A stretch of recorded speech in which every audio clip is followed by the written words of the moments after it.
以来か。C'est d'un naze. Quoi? C'est toi qui es naze. Attends, c'est vachement Et bien. alors, en plus d'être naze, c'est juste du copier-coller des SNK. Non mais toi, vraiment n'importe quoi. Enfin, il y a des monstres qui mangent des humains, il y a des murailles un peu hautes, et ça y est, SNK. Bah tiens, je suis sûr que dans même pas 5 minutes, il y a tes monstres là, ils vont casser les murailles et envahir la ville. Bah, c'est peut-être pas ultra original, mais au moins c'est joli, et la musique est cool. Bon, là-dessus, si mes rétines n'avaient pas brûlé au premier slow motion et mes tympans fondus avec cette J-pop matraquée, je t'aurais pas forcément contredit. De toute façon, il n'y a jamais moyen de discuter avec Ah toi. ouais, toujours et tu avoir veux ce savoir qui va pourquoi? Parce que t'as juste Aucun aucun esprit esprit critique. Bon, et toi, ça te dérangerait de nous dire ce que t'en penses?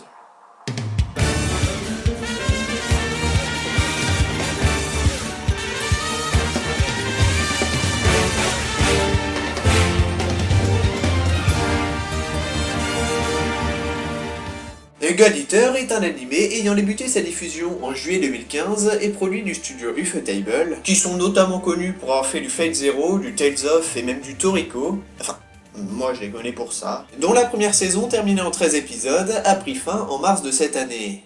Et c'est réalisé par Hirao Takayuki, qui a lui aussi baigné dans certains projets qui me disent vaguement quelque chose, avec Bokurano, High School of the Dead, Death Note, et même Guillot, un bon gros nanar que je vous recommande chaudement, si vous avez les amis. Et si j'ai eu envie de vous parler de cet animé qui n'a pas forcément fait énormément de bruit, et qui d'ailleurs n'aurait pas vraiment le mérite, et ben c'est déjà parce que c'est l'un des rares de l'année dernière que j'ai pris la peine de suivre, avec Shirobako.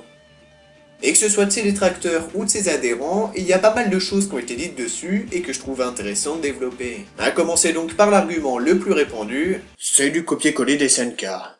Et pour répondre à ça, il faut déjà bien faire la distinction entre trois choses. Le clin d'œil, l'inspiration et le plagiat. Mais la coïncidence aussi, parce que parfois tout ne peut pas s'expliquer par une intention d'auteur. Et du coup, on va définir tout ça, et histoire que ce soit un peu moins lourd que leur page Larousse et bien clair dans chacune de vos têtes, pour chaque cas j'ai pris un exemple précis. Possédant le pouvoir de contrôler les flammes, est à la recherche de la célèbre.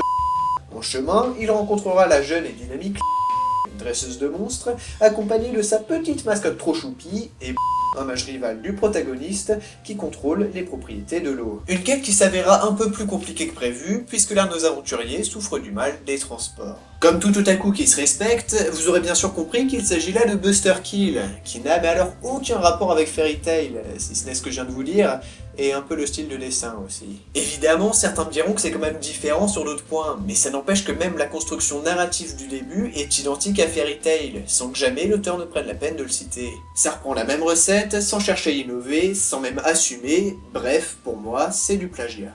Après, il y a des trucs comme Relacant, qui reprend le principe d'un SAO, avec des gens de la vraie vie véritable qui sont envoyés dans un monde virtuel, bloqués par une entité surpuissante, avec un danger de mort bien réel. À la différence près que là ça s'appuie sur un réseau social, que la mort ne dépend et n'entraîne pas que les piégés, mais aussi les followers qui les suivent dans la vraie vie véritable. Du coup, ça aborde d'autres thématiques, comme la notion de responsabilité, les relations virtuelles, les conditions générales d'utilisation. Oui, c'est un thème à part entière. Et les enjeux ne sont plus les mêmes.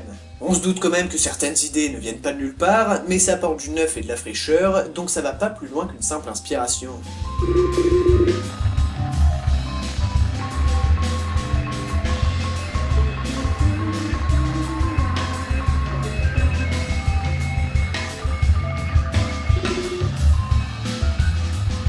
Et puis il y a le clin d'œil, qui d'un point de vue scénaristique est beaucoup moins important. Généralement, ça va pas plus loin que la reprise d'une scène de Dragon Ball dans du Dragon Quest, avec le même angle de vue, les mêmes expressions et le même rapport entre deux personnages, sans que ça dérange celui qui n'aurait pas la référence. Parfois, ça va un peu plus loin, avec des références qui sont clairement citées, à la Outlaw Players, où la personne qui n'a jamais vu, lu ou entendu parler de Jojo ne bite rien à la case, ou beaucoup plus loin avec Gintama qui parodie des œuvres cultes sur des épisodes entiers. Mais même sous ces trois formes, pour apparenter ça à du copier-coller, faut vraiment pas avoir inventé la machine à coudre, et se piquer avec les aiguilles. Et du coup, pour voir dans laquelle des deux catégories pourrait bien se ranger God Eater, eh ben il va peut-être déjà falloir parler du scénario. Dans un monde post-apocalyptique, les rares survivants vivent retranchés derrière d'immenses murailles. C'est dans cette forteresse que commencera la mise à niveau de Lenka Utsugi pour l'intégration d'une brigade d'intervention qui lui permettra d'assouvir son désir de vengeance. Tout va alors s'accélérer quand les Aragami, de gros monstres tout pas beaux et pas gentils, vont forcer le passage et envahir la ville. Il s'agira alors pour Lenka et ses nouveaux coéquipiers de neutraliser la menace et d'en trouver son origine. Alors juste une petite précision qui risque d'influencer un chouïa la réponse. God Eater, de base, c'est un jeu vidéo. Oui, non mais bon, faut apprendre à se renseigner aussi. Et c'est effectivement un jeu vidéo sorti sur PSP, et surtout en même temps que le manga L'Attaque des Titans. Enfin, 6 mois après. Ça a d'ailleurs été prévu comme le concurrent direct de Monster Hunter, ce qui lui avait déjà valu 4 mangas et un OAV promotionnel du même studio d'animation. Mais bon, je vais passer rapidement sur tout ça. En gros, c'est soit du dégommage de monstres, soit de la petite culotte, ou alors du dégommage de monstres avec de la petite culotte. Mais bref, pas grand chose à voir avec l'animé. Et pourtant, il y a bien un truc qui y ressemble, à savoir la cinématique d'intro du jeu. Là, on y retrouve la même ambiance lourde et pesante, enfin, la même ambiance lourde et pesante qu'elle est censée être, en tout cas. Le même décor, et surtout le même délire visuel. Pour ça, on va y revenir juste après, mais du coup, est-ce là la justification implacable de l'anime God Eater et de son originalité? Eh bien, ça me paraît un poil plus compliqué. Ça épargne bien le principe du truc, et qui ne peut donc pas être piqué de SNK, mais pour ce qui est de la tournure qu'a pris God Eater avec son animé, je pense quand même qu'il y a une légère influence, ou peut-être carrément même la volonté de surfer sur la vague. Quoi qu'il en soit, rien de bien grave et de vraiment reprochable, puis de toute façon, c'est joli, et puis la BO, elle est cool.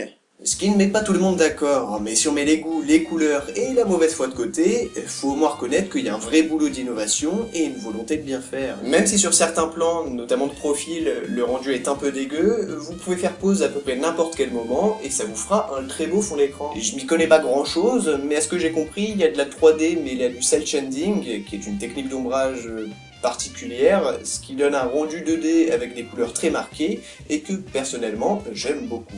Par contre, à force de vouloir trop en faire, je crois qu'ils en ont trop fait, avec des séquences totalement foirées en slow motion, qui donnent un rythme assez bizarre à certains épisodes, dont le premier. M'ajouter à ça de la J-pop en fond, au lieu de, je sais pas, une musique orchestrale un peu épique, et ça donne une bonne grosse purée étalée sur 30 secondes. Je suppose que là aussi ils ont voulu reprendre les effets qu'on peut retrouver dans les cinématiques du jeu, sauf que là, c'est pas une cinématique, et c'est pas un jeu. Enfin, ça aussi on va en parler.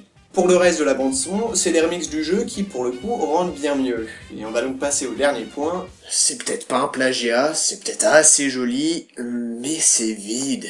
Et c'est surtout dommage, parce que j'aurais bien aimé autant apprécier les parties pris artistiques que le reste de l'animé, sauf que au niveau du script, y a vraiment pas grand chose. Que ça soit les personnages qui sont en couleur, mais des couleurs qu'on a déjà beaucoup trop vues avec le protagoniste enragé qui part au quart de tour, la chef qui abuse autant de son autorité que de son décolleté, le pote sympa, le mec classe ténébreux qui fume, et j'en passe et les meilleurs.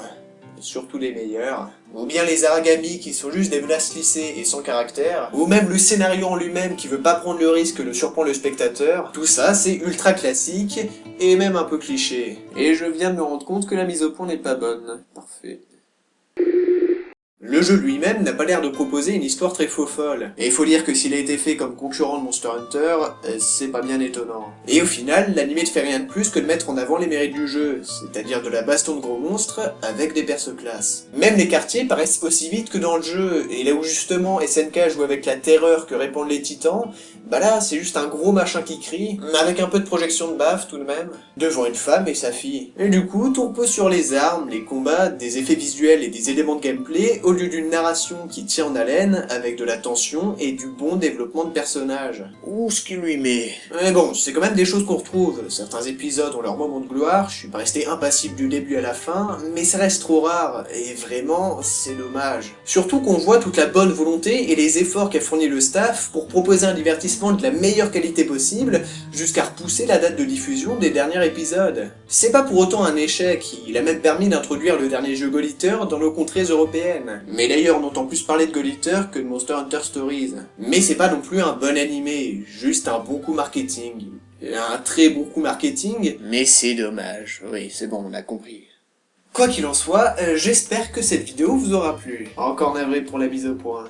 N'oubliez pas l'éternel pouce bleu si c'est le cas, à débattre en commentaire sur est-ce que Gold Eater c'est bien, et quel autre jeu vidéo vous voulez voir adapté en animé. Ça peut être sympathique. Vous pouvez aussi la partager et me suivre sur les réseaux sociaux, et pour les plus assidus et peut-être fortunés, j'ai une page Tipeee avec d'incroyables contreparties, dont la troisième risque fortement de vous surprendre. Sur ce, portez-vous bien, n'oubliez pas que Rage Burst est disponible sur PS4, PS Vita et PC, et je suis même pas payé pour dire ça, et à la prochaine. Ciao.